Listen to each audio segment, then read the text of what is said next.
Hello, everyone. I'm Almog. I'm going to be talking about how we replaced RocksDB with ScyllaDB in Kafka Streams. We'll start with a little bit about me. I'm Almog. I've been working in stream processing for over the last decade. I started my career back at LinkedIn working on real-time search ingest, where any change that happened to LinkedIn was ingested into Kafka and then directly input into a search index. From there, I moved to Confluent, where I worked on stream processing, specifically KSQLDB and Kafka Streams for about 3.5 years. And now I'm a co-founder at a company called Responsive, where we really focus on making Kafka Streams applications scalable, automated, and reliable. The agenda for this talk has kind of 4 subjects. We're going to start with an overview of Kafka Streams, why we introduced ScyllaDB to Kafka Streams, an architecture deep dive specifically on that ScyllaDB component, and some lessons learned and practical tips in our journey. We'll start with Kafka Streams. The first distinction you need to understand is that there's actually 2 systems here. There's Kafka and there's Kafka Streams. Kafka is a storage backend optimized for storing ordered event data. You can think of it as a database with a very simple API, and all it lets you do is insert data and read data back in the order that you inserted it. So this is great because it's extremely scalable and it's very simple. So you can get really high throughput through Kafka. Kafka Streams, on the other hand, is a library for building events with data stored in Kafka. And this gives you a full API. So you can do things like aggregates, joins, filtering, whatever you really want to do on that data in Kafka. But it is a library. It is a Java SDK that runs in your application. And it's used really all over the place. Just to give you some examples, Walmart uses it for real-time inference. They do it to power fraud detection. So anytime you make a purchase, an event goes onto Kafka and is processed with Kafka Streams. Michelin uses it to handle all of their tire distribution. So whenever you buy a tire through like Costco or something like that, it was distributed through, it was tracked through their entire distribution chain using Kafka Streams. It's also used in fintech. So for example, Morgan Stanley uses it to manage liquidity. So make sure that none of their customers are executing trades that are actually not within the amount that their account has. So if it's so great, why introduce ScyllaDB into this existing system? Well, to understand that, we have to kind of go back in time and have a little bit of a history lesson. There were 3 original design goals for Kafka Streams. First is it should be just a library. So you should be able to deploy it just like any other application that you have, using your own CI/CD, your own observability, your own monitoring, whatever it is that you're used to for your existing setups. It can run in your own Kubernetes cluster. You can get logs. It should feel very familiar to you. The second is that it should be a complete API. Any stream processing use case you want to write, whether that's advanced or very simple, should be possible using Kafka Streams. And then lastly, and this is really what we're going to inspect, is the original design goal was that it should depend only on Kafka. At the time it was introduced, there was no clear winner in the kind of orchestration space. It wasn't clear whether people would want Zookeeper or not. So it should be very simple and it should depend only on Kafka. So if you had a Kafka deployment, you could run Kafka Streams. Now, what does this look like in practice? Well, some applications, particularly stateful ones, if they don't depend on any other system, need to have some way to materialize state. So in this example here, it's a little small, but I'll walk you through it. There's a Kafka Streams application that's simply counting words in a stream of topic, in a Kafka topic. So what it does is it groups by those words and then counts. Well, every time it sees an event for a specific word, it has to know what the previous count was, increment that, and then store the current count. All of this was done in an embedded RocksDB store. Now, this causes some kind of downstream implications. The first of which is availability. If this local embedded RocksDB crashes, or because the application crashes, who knows what happens, you have to somehow restore that. So the way Kafka Streams handles this is by having all the source of truth, every key value right, in what's called a changelog topic, which you can think of as a write-ahead log that you keep forever in Kafka. So if you crash, you read this changelog topic and you ingest all of that back onto RocksDB on startup.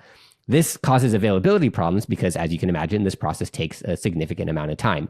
It's also particularly inflexible. Because it takes a lot of time, you can't scale up and scale down on demand, which is often true for the type of streaming applications that Kafka Streams powers, or something you would want to do in Kafka Streams. So for example, if you're doing liquidity management and trades only happen during the week, well, you probably want to scale down during the weekend so you don't have all that extra capacity that's unnecessary. Lastly, it's pretty difficult to manage from a performance perspective. The kind of resource distribution required for stream processing and RocksDB storage subsystems are pretty different. So what changed? Why are we challenging these assumptions? Well, let's take a look at history. In 2016, Kafka Streams was released with Apache Kafka 0.10. In 2017, and this is a big one, cloud databases start getting mainstream adoption. So you can think of DynamoDB and the ilk really start getting popular. In 2019, it's starting to become clear that Kubernetes is going to win out as the de facto orchestration system. So you can be pretty confident that people have cloud databases in their system and that they have Kubernetes. In 2020, the Kafka Streams popularity soars. And today we have the ability to kind of challenge these original assumptions. So let's look at that Kafka only requirement. What happens if we lift that requirement? What can the system now start to look like? Well, we can introduce another database instead of RocksDB. Let's say, for example, Scylla. And this is kind of something that we've done in production for various applications. And instead of embedding the state in your application, the application node just connects to a distributed database like ScyllaDB. Now, this really gives you a ton of benefits, the biggest of which is that your state and your compute are decoupled, meaning that you can scale them totally independently. This also means that your applications are stateless, which we all know works really well in Kubernetes environments. And this is what my company does. It actually makes your architecture look a little bit more like this. And I won't dive into all the details, but effectively, now that you have stateless applications, it opens an entire world of possibility, like auto-scaling in Kubernetes and doing kind of other task management things that were previously impossible. And what does this mean in production for a real use case? Well, take a look at Metronome. They are a company that powers the billing for other companies like OpenAI and NVIDIA and Databricks, and all of this pipeline goes through Kafka Streams. One of their critical features is real-time spend limits, and you can understand why this might really need to be in real time, because if a Metronome customer is enforcing a spend limit, every second that a customer is executing API requests that are after that spend limit, that's kind of a liability for the service provider. So Metronome really wants to make sure that they can provide strong real-time SLAs on this feature. Beforehand, when they were using RocksDB, they were seeing the availability problems that I mentioned beforehand. But after moving to Scylla, the engineers literally said they stopped thinking about reliability for Kafka Streams because things just work. On the other hand, we're able to scale significantly more. What we were seeing earlier on at Metronome scale is that we were hitting those limits of performance that I had mentioned earlier with RocksDB. Not only were we able to get better availability with ScyllaDB, we're also able to continue growing since we can scale that ScyllaDB cluster alongside with throughput. And this kind of sets us up for the future scale potential being really infinite. And you can kind of go as far as you want with this stream processing architecture that is now decoupled. So, let's get to what we've all been waiting for, the architecture deep dive. How did we make these changes possible? Because it's not actually that simple. We'll start by examining the Scylla data model, and we'll start with the simple stuff, the key and value. Something that's really nice about Kafka Streams is that it only deals with serialized values at the state store level. So what this means is that users provide the serializers, and from a Kafka Streams perspective, the key and the value are always just bytes when it comes to the storage layer. This means it's really easy to reuse one data model for all the applications that you might have. Now, it's not necessarily the optimal data model for all applications, but it's pretty good for Kafka Streams use cases that really just use key value lookups, and they need the entire value every time they look up. Now let's look at some of the more interesting fields. The first is the primary key. What we do is we set the Kafka partition key to be the partition key in the data model. And this is used for lightweight transactions, which I'll discuss in a second, as well as implementing efficient lookups and range scans. So you can do a range within a partition, which is all that Kafka Streams ever needs. It doesn't actually do a range scan across partitions. So that's quite perfect. The next thing is this offset field. This one is used for restoring state. So I know I mentioned that you don't need to restore state because data is in a remote database, but there are some edge situations where you do. Specifically, if you commit to Kafka, but then crash before you write that data to ScyllaDB, you need to be able to restore kind of the tail of the write-ahead log or the change log that I mentioned before and put that back into ScyllaDB. So that's what the offset does. If you start up, you read the offset, you know from where in that changelog topic you need to restore data into. And then there's this one more kind of sneaky little field that we put in here, and it's called the epoch. You might be asking yourself, like, what might this one be for? Well, it's for what we call zombies. Zombies are applications that went away for whatever reason, whether it's a long GC pause or a network failure, who knows what, and then they come back, thinking that they still own the processing of a task when that processing has actually already been picked up by another machine. Let's go through an example of how a zombie might look like. In this situation, node A was the kind of leader node. It was processing some data, and it commits the result of that processing to Kafka. However, before it writes to Scylla, it pauses for whatever reason. Node B picks it up. As I mentioned, it reads from that offset, it recovers that data, it writes that data to ScyllaDB. So at this point, all the processing node A does has been committed to Scylla. Node B kind of chugs along doing normal processing. At the point where it commits to Kafka, any other node that tries to commit that same data to Kafka will fail. However, you'll note that it doesn't actually prevent other nodes from writing to Scylla. So if node B then writes to Scylla, it's possible that node A wakes up and tries to write that same data to ScyllaDB, or rather the old data that it tried to have to ScyllaDB. And this is risky. That might overwrite data from the ScyllaDB write that node B wrote. Specifically, if new data with the same key was overwritten in that second commit to ScyllaDB, it's possible that node A will overwrite that with old data. So we need to prevent this. And we do this using lightweight transactions. We start by beginning, anytime we write data to ScyllaDB, we start by beginning a batch.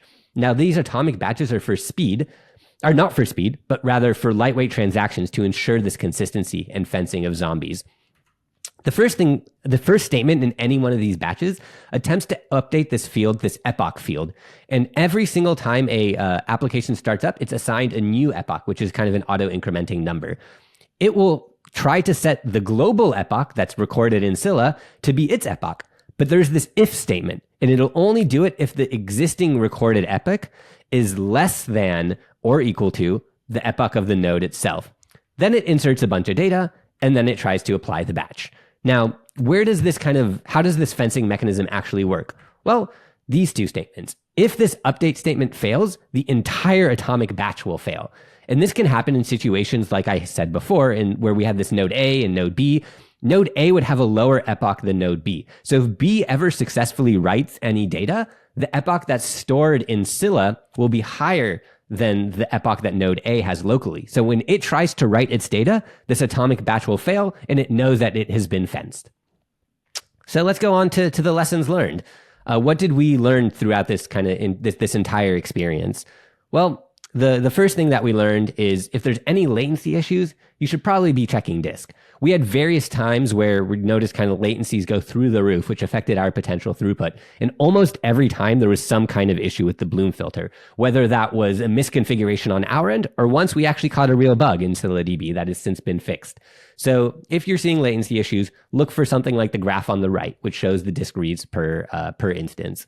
Another thing we learned is that really only use lightweight transactions when necessary. If you remember that previous slide, I had a little asterisk that said, use this for lightweight transactions, not performance, because the cost of a lightweight transaction in an atomic batch is actually pretty significant. We had a use case where we didn't need fencing because we knew for a fact that there would only ever be one write for a key. So if it was overwriting the same data, that's not a problem. We removed lightweight transactions in this situation, and we were able to see nearly a 3x performance increase in when it comes to throughput in our specific case. Of course, your mileage may vary.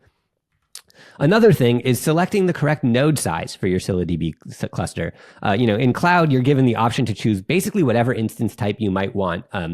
And we initially thought, why not choose the smallest instance type, the i3 larges, and just kind of have as much flexibility as possible because, we don't want to overpay if we need to scale up or scale down. But there's a few downsides to this flexibility that you get. One, you'll be scaling a lot more. And scaling is actually a pretty expensive operation in ScyllaDB because you have to move a ton of data around. The same problem that Kafka Streams used to have when it had embedded state. It's just physics. Now, with larger nodes, not only do you have to scale less often, but ScyllaDB can actually better leverage having more CPUs. It can reserve CPUs for certain operations like compaction and just be generally more efficient. So you should kind of work with if you have a kind of a ScyllaDB team to work with them to get a sizing of nodes that makes sense for your use case. The last learning was kind of a learning by fire, which is that the default consistency level in the Cassandra client is actually to only read from one node and write from one node, or rather wait for acknowledgements from one read and one node on write. Now, this is actually an inconsistent state by default. You can imagine why. If you're reading from a node where another node was the one that was written to, you're not going to see the right data. So there's two configurations that are consistent, and you might want to use them in different ways. The first, and the recommended for the vast majority of use cases, is quorum. If you have a replication factor of 3, then it will read from 2 nodes and write from 2 nodes to make sure that it always sees consistent data. The other kind of sneaky but possible consistent state is to read from 1 node, but always to wait for writes to go to all of the nodes. This is risky because, of course, if one of the nodes crash, you won't be able to issue any writes. But it makes your reads blazing fast because you don't have to read from multiple nodes. So this is risky, but has some niche use cases. We used this to get out of an incident when we needed to really kind of boost our processing while we were working on a way to increase parallelism. So we wanted to decrease latency in that situation. If you do want to do this, this was another learning we had, you have to be a little bit careful. If you're transitioning from quorum to one-all, which is the transition that we did, you have to go through this process. You start with quorum, and then you decide you need temporarily faster reads. So the first thing you need to do is actually take a hit and migrate to all, then run a repair. If you don't do this, there's a risk that if you switch from quorum to one-all, that you'll start reading from that one node that wasn't previously written to. So in this situation, you start by migrating to all and you run a repair. This might make things worse temporarily, but as soon as that's done, you can enable one-all, get to speedy reads, and get into the situation where you can potentially get out of an outage. Now, it's important to note that if you want to go the other way from one-all to quorum, this is totally safe. And you can do that without any intermediate steps because you've been writing to all of the nodes anyway. So going back to quorum is a relatively simple process. And that's it. Make sure to stay in touch. I have, all of the possible ways you can access me here in this slide. So please do. I will respond. I enjoy talking to people and figuring out what kind of feedback you might have. And lastly, I have a little QR code. If you're curious about what Responsive as a company does beyond this, feel free to check us out.